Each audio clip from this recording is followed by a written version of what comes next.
All right, everybody, we are officially in practice session 3, I would say. So we're a full day or day and a half into Mark's. I mean, you feel like you've gone a long way. Oh yeah, for sure. Started with a string right over there, Uh-huh. and worked with the string for, I would say, probably a few hours off and on. And then got to the point where obviously you've seen Mark drawing the bow for the first time and making some shots. Made a mistake, which was, I'm happy that, you know, that misfire was part of what happened, because that's so common too, and I think great for anyone who's learning archery, super critical. And so now he's had probably 2 or 3 different sessions where he's shot a little bit until he got tired, and now we've spent the night resting. So this is now kind of day 2 really of progression. So what I really want to do now is put together some missing elements now that you understand, you know, how a release functions. You know, we've talked about a few things. We did talk about stance and the whats and the whys.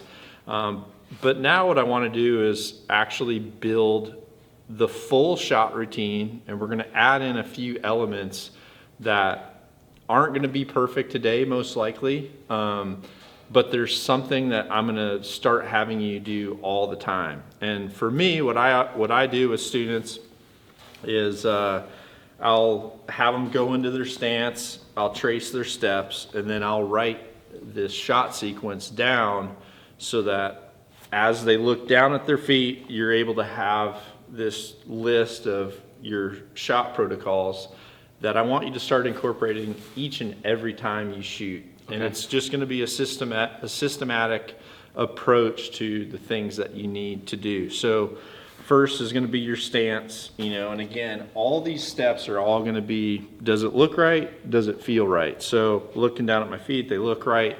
I feel comfortable. I feel stable, you know, check. Then the next one's going to be your grip, you know, looking down at your bow, looking at your hand position, sliding it up to the top of that grip, and then applying even pressure down and having that hand relax. So stance, grip. Then the next thing, which is this is going to be a little bit different than what you've been doing, because previously you've just been drawn back, and I've really had you focusing on the anchoring, you know, just getting that bow back, coming to your anchor position. But the one thing that I didn't talk about, which is going to be critical before that step, is a brand new thing, which is shoulder. Okay, so your front shoulder is one of the things that I think you've noticed as you get tired. You know, if you start to lean back and that front shoulder gets high, then your draw length is going to feel a little bit different, as is your head position. So having that front shoulder down and forward is critical. So now with that as your third step, so you have stance, grip, you're going to raise the bow to the target, and that front shoulder has to be packed down. You know, it has to be down. If you go to draw, and again, you look and you see this is high, or you feel that it's high, meaning, you know, if your shoulder starts to creep up, you can feel some of your trap tension on your neck, then that's it doesn't feel right. And so you might be able to adjust yourself now and kind of push that shoulder down so that it's not in this position. And what you may find is if you've leaned back a little bit, it'll be high. So you kind of push it down and keep the weight of your front foot a little bit greater than the weight of your back foot, so that you're able to keep your shoulder over your front foot. Now, one of the things that I do, I'll grab your bow here for a second, is whenever I think about that front shoulder, when I'm going to shoot, I always lower that front shoulder so that it is over that front foot. So I look down at my feet, check, grip, check. I recognize that my shoulder is over my front foot, check, and I'm raising that bow to the target and pulling back, and now does it feel right? Have I leaned back? Do I have tension on my neck? If I do, then either try to correct yourself or let the bow down and restart. Okay. And this is something, as a new archer, the front shoulder is a very complex joint, it has a lot of range of motion. There's a big ability for movement. We talked about that yesterday when I showed you, when I made the fist and showed you how my draw length can be here or it can be here. So that position is going to be critical, and the muscles within that front shoulder are something that will take time to develop. So shooting fewer arrows more often will help you build up to that. But you have to think about it before that anchor position, which will be the fourth step. So we've got our stance, grip, raise our bow, we'll draw back, front shoulder, check, and then it's anchor position, check. And so the fifth thing that we didn't talk about, which we have talked about it, but I didn't tell you this was a step, is acquiring the peep sight. I've told you the importance of always anchoring first and then adjusting your head to acquire the peep. And it's critical that that step is after the anchor, because as you learned when you first started shooting, people get in the habit of just trying to look through the peep. So they pull back and they're looking through the peep first, and then they're trying to find the anchor, and that's the wrong way to do it. Draw back till the bow stops, anchor first, stay tall, then acquire the peep sight. Okay, so I'm gonna go ahead, I'm just gonna trace the positioning that I would want your feet to be in. So I'm gonna trace the feet, and I'm gonna go ahead and write these steps. So you've got stance, grip, shoulder,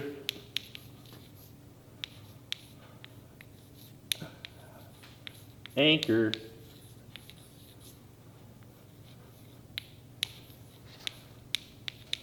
peep, and the sixth step is going to be pull. Okay, so these are your 6 steps. This is something that you should actually rehearse mentally and get in the habit of where you know these steps, so that you got your release on you. Let me see that.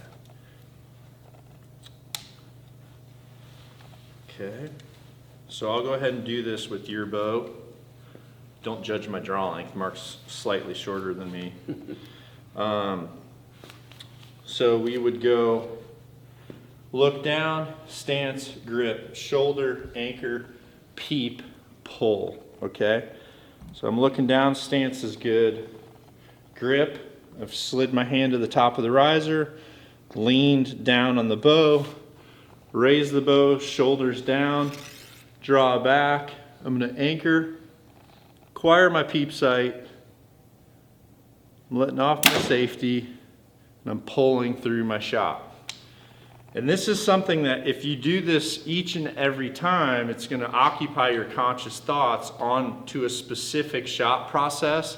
And honestly, as I build archers and I build technique, these are really 5 of the things that are imperative to proper stature and, movements, form, whatever you want to call it. And then the last being just letting off the safety and pulling. Now, the one thing that isn't on this list, which it could be, is something that we did talk about yesterday during a session where the camera wasn't running, which is finishing the shot. So once we're doing the pull, when that shot breaks, in my mind, I consciously think finish. So when the shot fires, I want to continue to pull and follow through, and I want to pull my release hand over my shoulder so that my finish is here. And that's a critical component, because if I'm facing you, the camera, it's important that when that shot breaks, my hand is coming back and over my shoulder, which is allowing the string to go in a straight path to the target. If I make a shot like pull, and I'm pulling and I'm coming out here, or if I'm coming down here to watch the shot, you could give a predetermined direction to that arrow before it's completely left the bow. And you did a good job, and it actually helped you. I think you said that really helped you with understanding what you were supposed to do once the shot broke. So if you go back and watch this series, some of the first things you were doing, you'd pull on the string, and as soon as it fired, you would just stop. You know, which again, if I would have told you these extra 3 things then, it probably would have been overload, much, you know yeah. what I mean? So we worked on 3 of the things that as a beginner are critical components. And then now that I feel like you've got those things, now we're putting a few other things in between. So, you know, now we've got that shoulder. Once you draw back, you're gonna think about making sure that shoulder looks right, feels right before you anchor. And again, it's not like you're gonna draw back and do a bunch of this stuff. You can kind of draw back, make sure it's good, come to your anchor, and you can, I think about both of them really at the same time. You don't wanna stop here, be thinking too much before the anchor. It'll become way more systematic. And then obviously acquiring the peep sight and mentally thinking about perfect alignment with the front sight and rear sight, having a perfect eclipse so that your peep is making a perfect circle around this. You're not having space or daylight under like this. You're not having, you know, you're not cutting off the bottom of your level and having space over the top, and you're not having space to the left or to the right. You need to have a perfect eclipse with that front sight, and then put the pin on the target, and obviously let off your safety, pull, pull, pull, and then finish. Okay? Okay.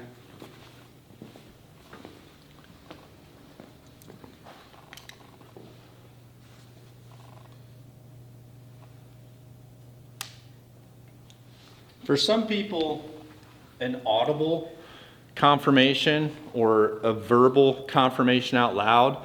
There's times where if I have multiple students, you know, if I had 6 students, I'd have each one of them say a step as they go through. Sometimes if you're shooting, just taking, I call this his box, he's standing within his box, you know, looking down and just telling yourself out loud, stance, grip, shoulder, anchor, peep, pull. And then now let's go ahead and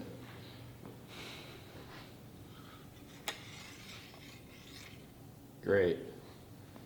This is in a very good position. Good job with the shoulder. Excellent. This looks really good.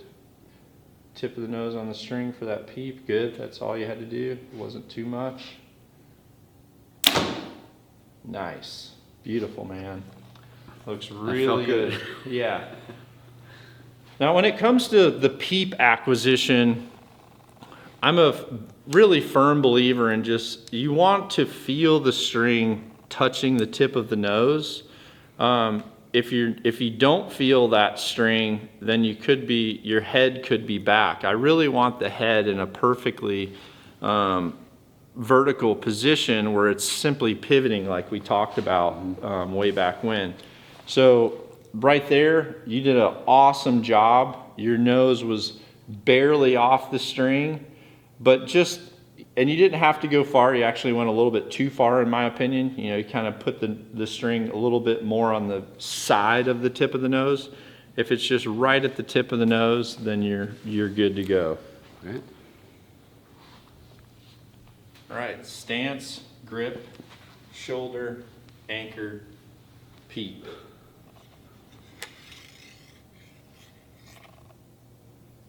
Great job. Awesome. There you go. Looks great. I'm gonna pull through and finish. Heck yeah. Pick a different spot. I had Mark get up this morning and make a few shots without me here, you know, badgering him, and he sent me this picture of 3 arrows touching, and I just said, just so you know, arrows aren't cheap. Yeah, right. So, Right. and this kind of leads into another important thing for archers who are starting out. So, I mean, Mark's literally shot an arrow through a bow at this point less than 50 times, do you think? Or right Shot about? 9 last night after dinner when we came back. Okay, here. okay. So So- let's just say between 50 to 100. But I couldn't resist. yeah, we're keeping Mark at about, 8 or 9 or 10 yards. I'm sure now we'll move back to 10 yards. Some of the things that I think are critical for people who are new is it's going to be important that you can build this repetition and solidify this shot sequence. And ideally, you're creating a habit and you're creating a brand new technique to where it becomes a motor skill that you're just going to hopefully be able to do on your own without having to consciously talk about it out loud.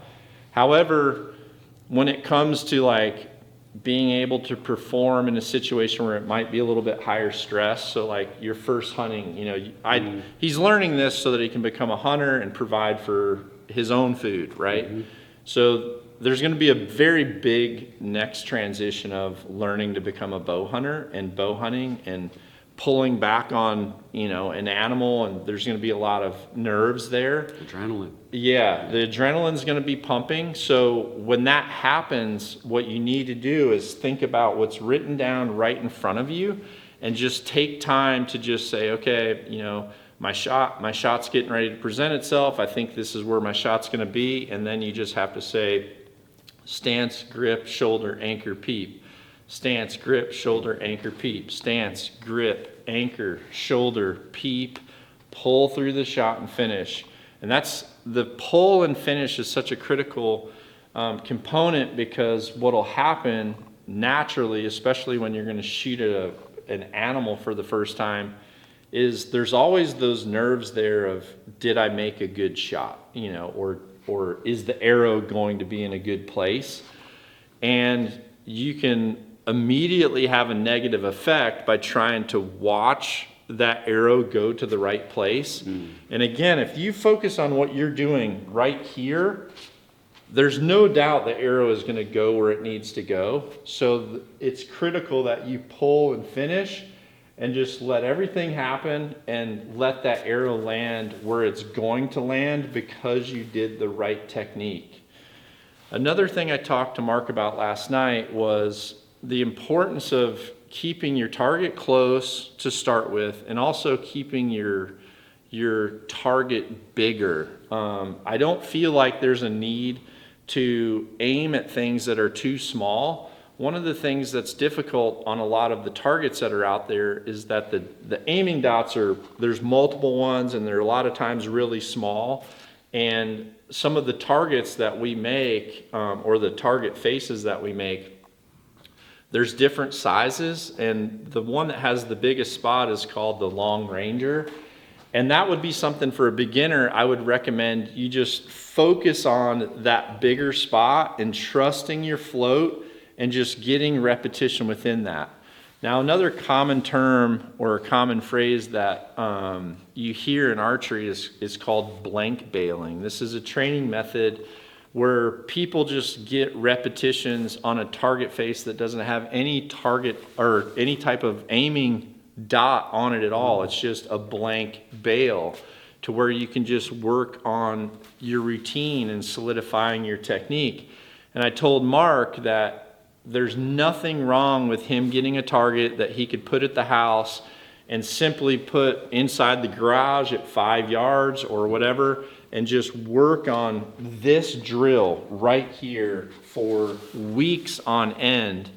And if he slowly starts to say, okay, I shot great here today, if you feel like if you were to rate your shooting or your practice session, or if you think I was there and I'd say, hey Mark, that was an A for today, like definitely an A for class, then move back 1 yard. Okay. And stay in this classroom until you know that you've had another A, move back 1 more yard. So one of the things you can do at home is you can take a piece of cardboard or an old target face, flip it upside down, write these steps, put your feet into position, and when you can write an A for that distance on your target face, give yourself your grade, slide it back. The next day, you can start training from there. And then over the course of multiple weeks, you get to 20 yards where you can start aiming. And at that point, again, keep the target big. You know, don't be afraid to just keep it a paper plate and start working on that. Then maybe draw a dot within that paper plate. And then if you give yourself an A, you can go down a little more. You just want to make sure you get to the point where you're not trying to shoot something so small that your movement is starting to slow down your shot sequence. If you're a new archer learning, it's always good to film yourself, take pictures, because it's easy for you to just take a few pictures, and if you notice, you've got great technique at the beginning, but then by the last shot, you can see that shoulder's high. Obviously, it's something you can address and say, you know what, I actually wasn't keeping my shoulder down. I need to do that. And it's critical that even if you go back further in distance, you don't want the timing of your shot sequence to slow down. You want to be able to have that same type of shot sequence and timing regardless of the distance. Some people start to try to aim more than pull through the shot the further back they go, because obviously the further back you go, that movement is going to appear to be greater and greater and greater. Just trust that movement is going to happen. We're not a metal shooting machine. Right. We're a physical body that has movement. We have balance. Especially when you're out in the wind, you just have to trust this process, focus on what you're doing right here, and what happens downrange is going to take care of itself. All right, give me one more good one.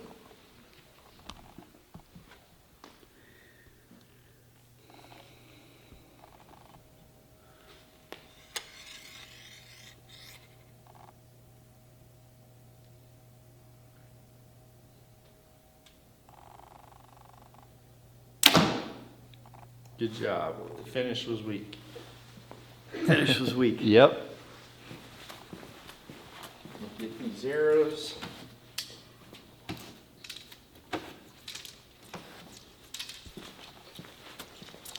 Here you go.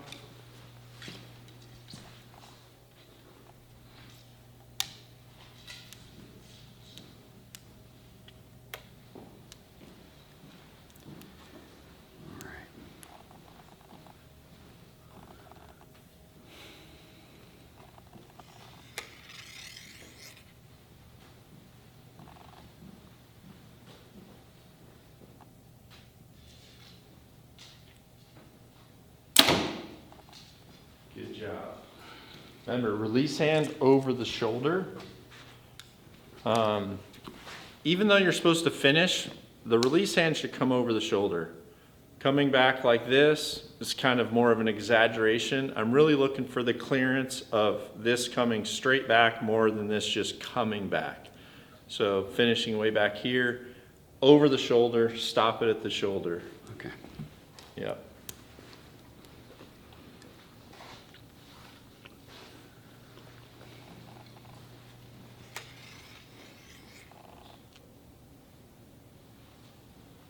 Strings on the side of your nose, not on the tip of your nose. There you go.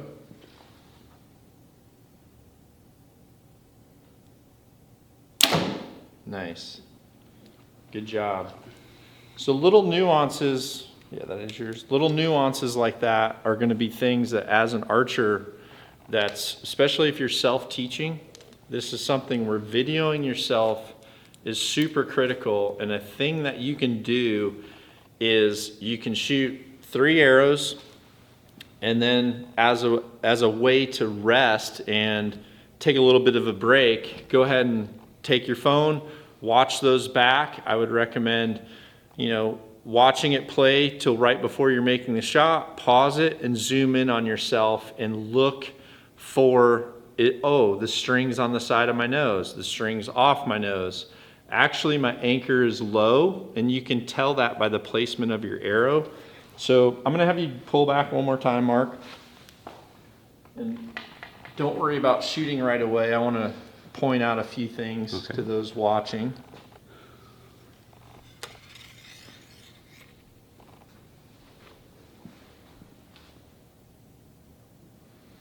Okay, so some of the things I'm going to look for is the arrows between the chin and the corner of the mouth, or the lips.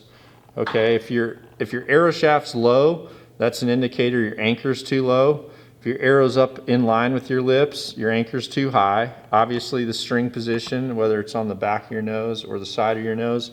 And then, you know, Mark doesn't know it, but the more that I'm making him hold, you can see this front shoulder is starting to compress. It was going up. He's also starting to lean back. So these are all little things, and you can make your shot if you feel like you're up for it.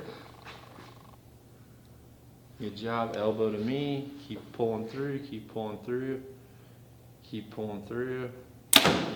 You hate me right now? So all those little things are something that you can see for yourself. Let me step into your feet there. So for those watching, I'll just grab my bow. That's your arrow. Won't be long enough for me.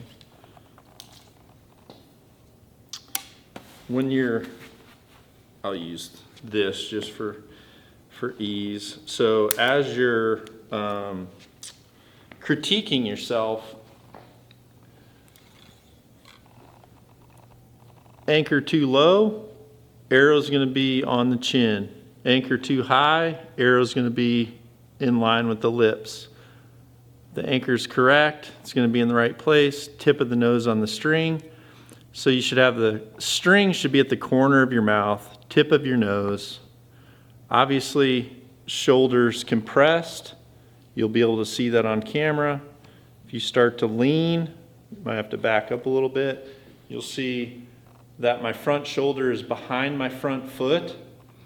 So this is all things that you need to look for in yourself. Remember, just like what we talked about in the very first video, feet under the hips, hips under the shoulders.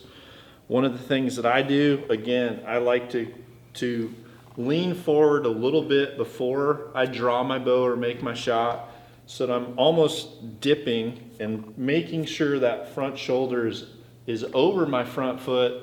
So when I raise, I draw back, it stops, front shoulder's packed down, good. Anchor, peep. Shoulder high, hitching. These are all things that you need to look for, and things that are very common if you don't have the strength that is only going to come with time as an archer. All right, go pull those arrows, Mark. And I'm going to have you make one more shot here in a minute. But again, I can't stress enough, here you go, I'll take your arrows, the importance of not going too far back too soon, not going too small in the target too soon, and don't be afraid to shoot less arrows with a longer break. And as you start to progress, you can add in another arrow maybe during that end, or you can also again, review yourself on a phone that you're recording to where you can critique some of those small things, and utilizing that time as a rest period is going to help you slowly develop those. One of the things that's definitely going to happen is there's going to be days where you come in and you feel like you shoot really good, shots go off easily and maybe sometimes even too fast. If you're shooting a tension-based release, you know, honestly, right now for Mark, he's at a point where I'm going to actually increase the tension of his release, because he's starting, when he's strong, his posture is so good that he's actually pulling through with way less effort than when you have form breakdown. So we're gonna be able to make some minor adjustments like that, but there's gonna be days where you have regression. And what I tell people is, I really don't make shooting schedules to where I shoot this many arrows per day all the time, or you know, I need to shoot this many per end. There's times of year where I do that personally, but for a beginner, what you want to do is when you're shooting good, shoot. If you feel like you're shooting poorly because didn't get much sleep, long day at rest, maybe you took a really long break between the last time you got to shoot, try to finish on a good shot, end it there. And again, from my point of view, I tell people starting out, if you're shooting good, shoot. If you're shooting poorly, then wait and try shooting again at another time when you're going to be able to make good shots again. I always try to end on a good shot. So if I'm having days where I'm practicing really good, I'll stand on the line, I'll visualize the perfect shot that I want to make, I'll go through my steps, and if I can execute that last shot with a perfect shot, then that's where I end it. So that's what I want you to do, Mark. Okay. I want you to think about those things 3 times in your head. Oh yeah, you want to change I definitely bows? want to switch bows. So you don't Zero take chance your- I could pull that bone Just so back. you don't take your ear off with mine. Right. All right, so go ahead and get your arrow on, get it ready to go. I want you to say those steps 3 times in your head. Okay. I want you to visualize making that perfect shot, and then I want you to make it happen.